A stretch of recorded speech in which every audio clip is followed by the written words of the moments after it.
বাংলাদেশের সরকারের কানে পানি যায় নাই, আজকে মাত্র কানে পানি যাওয়া শুরু হয়েছে। যদি এখনো কানে পানি না যায়, তোমাদের বুকের উপরে পাড়া দিবে, তোমাদেরকে হত্যা করবে, এদেশকে বিক্রি করে দিবে, এদেশকে অস্থিতিশীল সৃষ্টি করবে। কাজে আল্লাহ আমাকে এবং আমাদের সবাইকে সমস্ত ষড়যন্ত্র থেকে হেফাজত করুন। আল্লাহর জমিন আল্লাহর হুকুমত কায়েম করুন ইনশাআল্লাহ।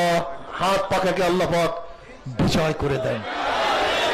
সব মার্কা দেখা শেষ। আসতে কয় ঘটনা কি? সব মার্কা দেখা শেষ।